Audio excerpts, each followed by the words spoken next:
Welcome back to Prashant TV. రోజు మనతో పాటు స్టూడియోలో ఉన్నారు ఆర్మూర్ నియోజకవర్గం ఆలూరు గ్రామానికి సంబంధించి సర్పంచ్ అభ్యర్థి ముక్కిరి విజయ్ గారు. నమస్కారం అండి. నమస్తే అండి. సర్పంచ్ అభ్యర్థిగా ఆలూరు గ్రామంలో మీ గురించి ఎక్కడైనా మాట్లాడుకుంటున్నారు. ముక్కిరి విజయ్ ఏంటి కుటుంబ నేపథ్యం ఏంటి? కుటుంబ నేపథ్యం అంటే మా తాతకు ముగ్గురు, మా చిన్నాన్న, మా నాన్న, మా పెద్దనాన్న ముగ్గురు.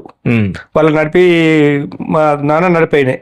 వాళ్ళకు నేను మా చెల్లి ఇద్దరం మా నేపథ్యం. ఎంతవరకు చదువుకున్నారు మీరు? నేను 10th డిస్కంటిన్యూ చేసిన అప్పటి పరిస్థితుల వల్ల. మళ్ళీ ఓపెన్ లో 10th అయిపోయింది, ఇంటర్ అయిపోయింది, అది డిగ్రీ ఫస్ట్ ఇయర్ కూడా కంప్లీట్ అయింది. ఓపెన్ లో చేశారు? ఓపెన్ లేదు, బాగా చదువుకోలేదు, ఇంకా ఎక్కువ చదువుకోలేదు. ఎందుకోసం? ఇక అప్పటి పరిస్థితులు, అప్పుడు వ్యవసాయంకు అప్పుడు కాలం వచ్చి రాలేదు.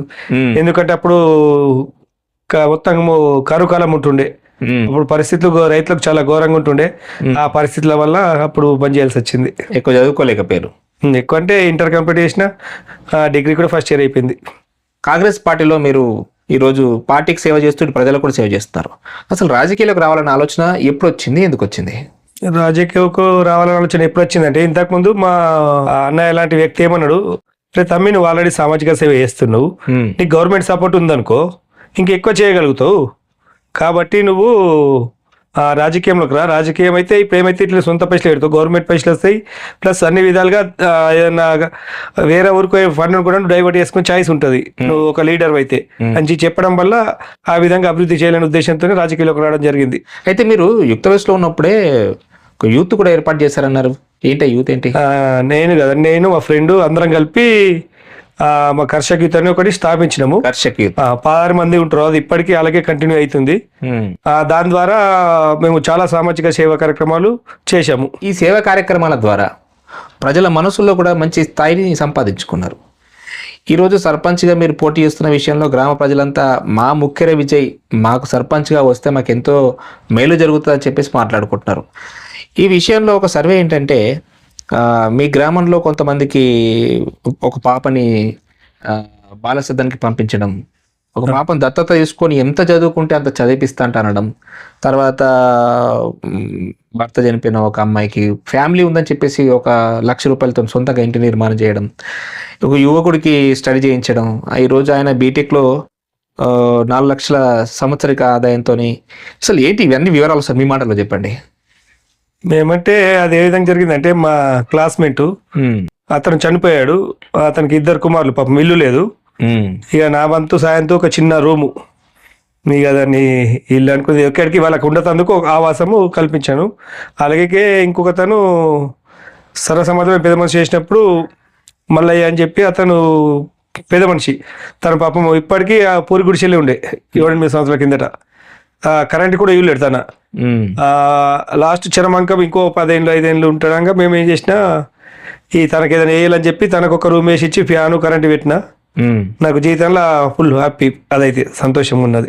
ఈ రోజుల్లో ఎట్లా ఉంటుంది అంటే, ఎవరైనా సంపాదించుకున్నది కాకుండా ఇంకేదైనా దొరికితే 4 రాళ్ళు వెనకేసుకుందాం అనే ఆలోచన ఉంటుంది. కానీ మీరు ఎవరికైనా సరే ఏ ఆపద వచ్చినా, ఏ ఆర్థిక సమస్య ఉన్నా, అన్నా అంటే విజయ్ అన్న అంటే నేను ఉన్నా అని చెప్పేసి మీరు హెల్ప్ చేస్తున్నారు. ఈ విషయంలో మీరు లక్షలు కూడా ఖర్చు చేయడం అనేది నిజంగా అభినందించాల్సిన విషయం. అసలు ఈ సేవ చేయాలన్న ఆలోచన ఎందుకు వచ్చింది? అసలు ప్రజాసేవ చేద్దాం రాజకీయాల్లో రావడం అనేది ఒక ఎత్తు, ఇంత ఖర్చు పెట్టి సేవ చేయాలన్న ఆలోచన అసలు ఎందుకు? ఇప్పుడు మస్తు మంది ఉంటారండి, ఏదో ఒకటి మనకు అది మూర్తి పోయినా కీర్తి ఉండాలని ఒక సామెత ఉంది. దాన్ని బట్టి సరే మనం పోయినా ఏముంది, పోతే మా అంటే ఒక 10-20 లక్షలు పోతాయి, అంతకు ఎక్కువైతే పోవు కదా. చేస్తే ఏముంది, పేరని ఉంటుంది అనే ఉద్దేశంతో ఈ విధంగా చేయడం జరుగుతుంది.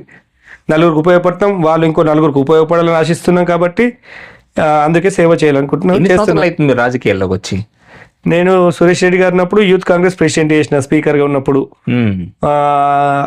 మళ్ళీ ఇప్పుడు మండల కాంగ్రెస్ ప్రెసిడెంట్ అంటే సుమారు 20 సంవత్సరాల నుంచి రాజకీయాల్లో కొనసాగుతున్నా. 20 సంవత్సరాల నుంచి కాంగ్రెస్ లోనే కొనసాగుతూ ఉన్నాయి ఇప్పటికీ. ఈ రోజు ప్రత్యక్ష రాజకీయాల్లోకి వస్తున్నారు. అవును, ఇంతకాలం పార్టీకి సేవ చేశారు, పార్టీతో పాటు ప్రజలకు కూడా సేవ చేశారు. రైట్, పార్టీ పరంగా మాట్లాడుకుంటే ఈరోజు మీరు ఆలూరు మండలానికి కాంగ్రెస్ పార్టీ అధ్యక్షులుగా ఉన్నందుకు దాదాపు 3 నుంచి 3 కోట్లకు పైగా నిధులు తీసుకొచ్చి మీ గ్రామాన్ని డెవలప్ చేశారు. ఈ విషయంలో వినయ్ రెడ్డి గారిపై ఒత్తిడి తీసుకొచ్చి అన్న మాకు ఎక్కువ నిధులు కావాలి అని చెప్పేసి మీతో పాటు మీ కొంతమంది కార్యకర్తల సపోర్ట్తో మీరు ఎక్కువ నిధులు తీసుకొచ్చారు. ఏంటి ఆ 3 కోట్ల నిధులు తీసుకొచ్చి అసలు ఏమేమి కార్యక్రమాలు డెవలప్ చేశారు మీ విలేజ్లో? ముందుగా మా కార్యకర్తలకు కృతజ్ఞతలు చెప్పాలా, ఎందుకంటే నేను మా కార్యకర్తలు ఒక మండల ప్రెసిడెంట్ అనేది మాకు అడ్వాంటేజ్ అయింది.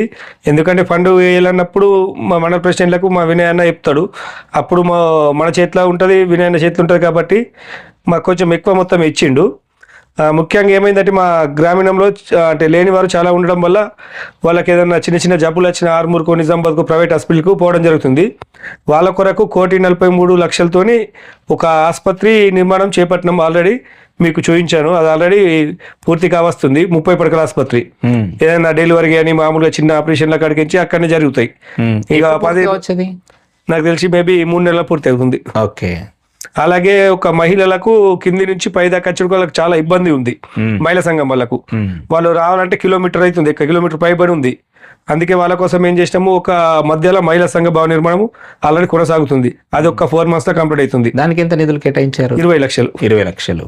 అలాగే హై స్కూల్లో ట్రిపుల్ 8 మాకు స్కూల్లో చాలా ఎక్కువ మంది పర్సెంటేజ్ సాధిస్తారు.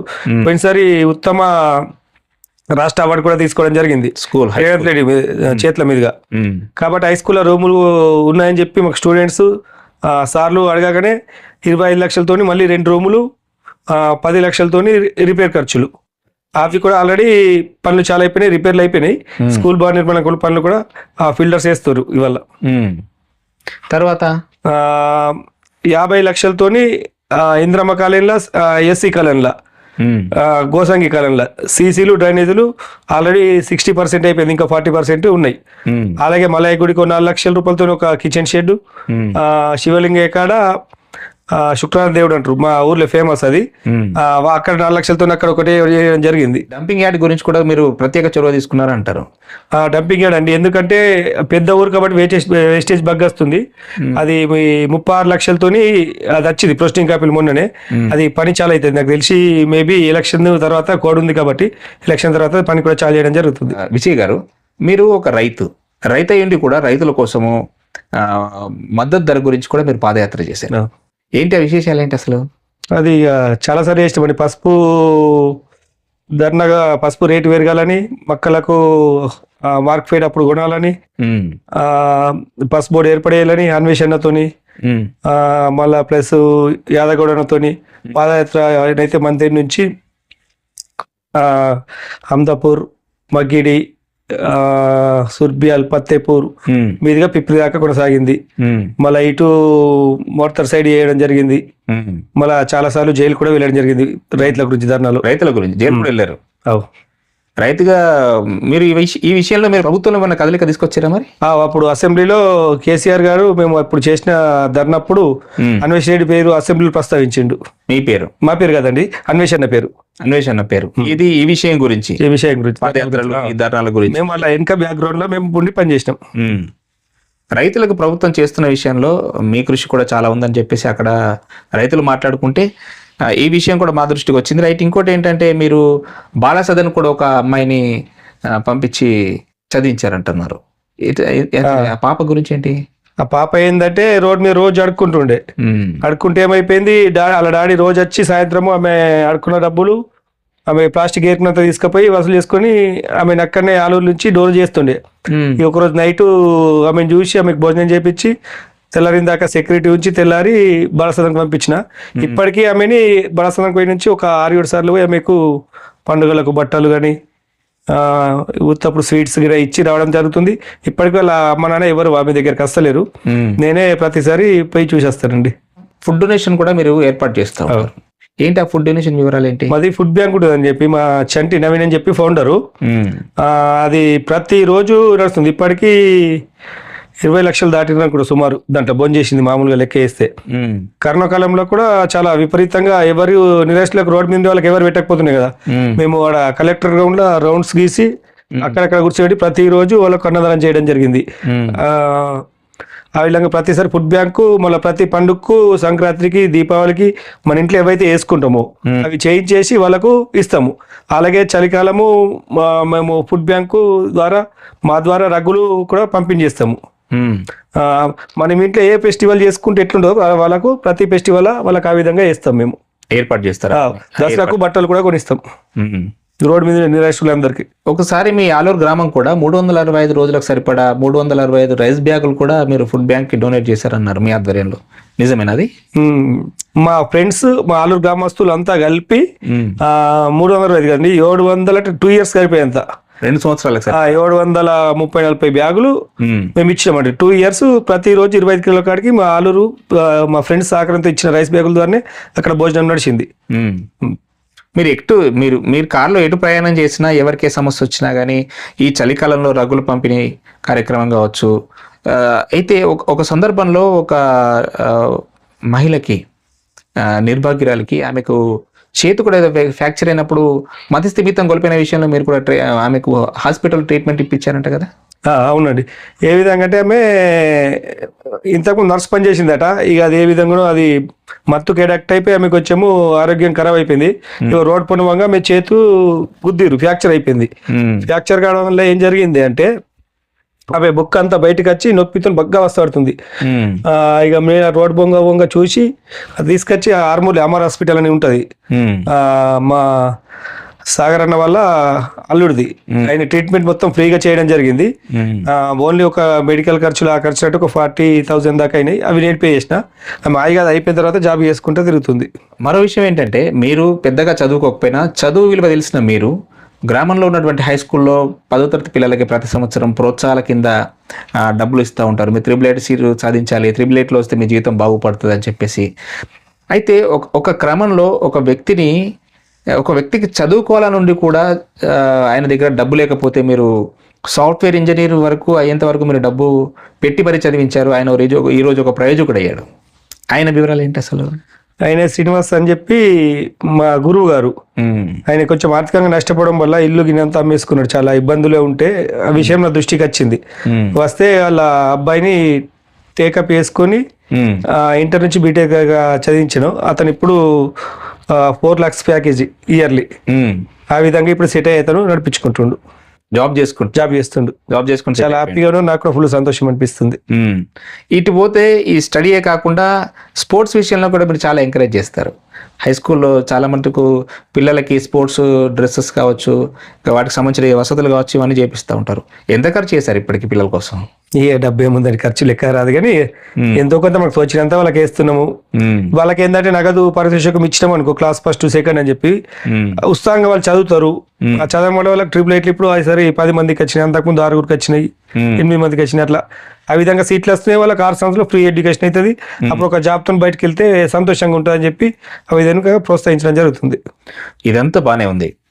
ఇకపోతే గ్రామం విషయంలో పార్టీ పరంగా చూస్తే మెయిన్ ఒక ప్రభుత్వం తీసుకున్నటువంటి ప్రతిష్టాత్మకమైన కార్యక్రమం ఇంద్రమిల్ల విషయంలో కూడా మీ విలేజ్లో చాలా మట్టుకు మీరు దగ్గరుండి కూడా పర్యవేక్షణ చేస్తున్నారు. ఎన్ని ఇళ్ళు కట్టించారు ఇప్పటి వరకు?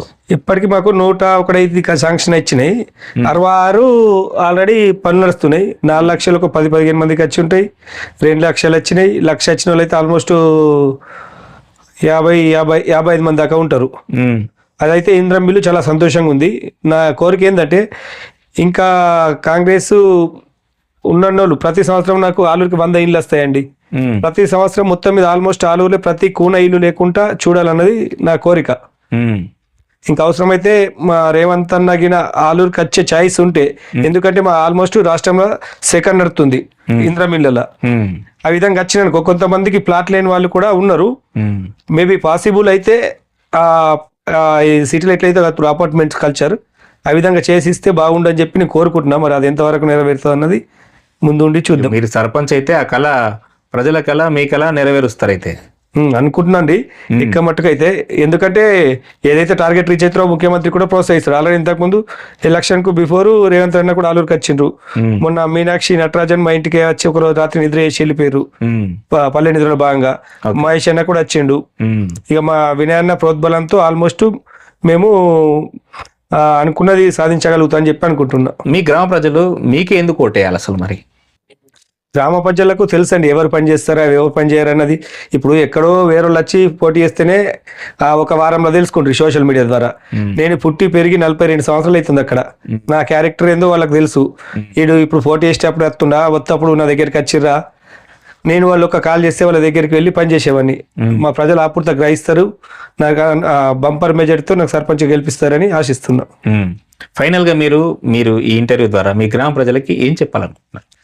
ఫైనల్గా ఒకటే, మీరు నన్ను అఖండ మెజార్టీతో గెలిపిస్తే నేను రాష్ట్రంలోనే ఉత్తమ గ్రామ పంచాయతీగా, ఉత్తమ గ్రామంగా ఆలూరుని తీర్చిదిద్దానని నేను మీకు తెలియజేస్తున్నాను. ముఖ్యంగా ఆలూరులో 14 వార్డులు ఉన్నాయండి. 14 వార్డు సమస్యలు నాకు మొత్తం తెలుసు. గోల్డ్ ఇళ్ళల్లో కొంచెము డ్రైనేజ్ ప్రాబ్లం ఉంది, వాటర్ ప్రాబ్లం ఉంది. గోసంగివాడల వాటర్ ప్రాబ్లం ఉంది, డ్రైనేజ్లు ఆల్రెడీ నిర్మించేస్తున్నా అక్కడ. ఇంకా ఇంద్రమ్మ కాలనీలో డ్రైనేజ్ ప్రాబ్లము, రోడ్లు అవి కూడా పనులు చాలా అయినాయి. వాళ్ళకు కూడా కొంతమందికి వాటర్ సౌకర్యం లేదు. అలాగే కుర్మేవాడల పెద్ద మెయిన్ డ్రైనేజ్ పెద్దది ఉంటుందండి అక్కడ, అదొక సమస్య ఉంది. అది చాలా బడ్జెట్తో కూడుకున్నది, అదొకటి పూర్తి చేయాలని అది కోరుకుంటున్నాను. అలాగే ఇప్పుడు కొత్త వెంకటేశ్వర స్వామి గుడి కడుతుర్రు, అది చాలా ఎత్తు మీద కట్టడం వల్ల అక్కడ కోతకు గురైతుంది గుడి దగ్గర. దానికి ఒక సీసీ రోడ్డు, దానికి చుట్టూరుగా గోడ, ఇవి మేజర్ ప్రాబ్లమ్స్ ఉన్నాయి. ఇంకా కొంతమంది ఆలూరులో పింఛన్ రానోళ్ళు ఉన్నారు, ఎలిజిబుల్ ఉన్నోళ్ళు. పింఛన్ రానోళ్ళకు పింఛన్లు ఇప్పించే ప్రయత్నం చేస్తా. అలాగే ఇంద్రం మిల్లు ఎవరు కట్టుకున్నా అది ఈజీ ప్రాసెస్ ఉంది కాబట్టి అది ఖచ్చితంగా అది కొనసాగుతుంది, అది జరుగుతుంది. గ్రామం పైన ఇంత క్లారిటీగా మీకంటూ సమస్యల పైన పట్టున్నందుకు రాబోయే ఎలక్షన్లో మీరు సర్పంచ్ గెలవాలని మనస్ఫూర్తిగా కోరుకుంటుంది ప్రశాంత్ టీవీ. థ్యాంక్ యూ అండి, thank you so much. Thank you అండి.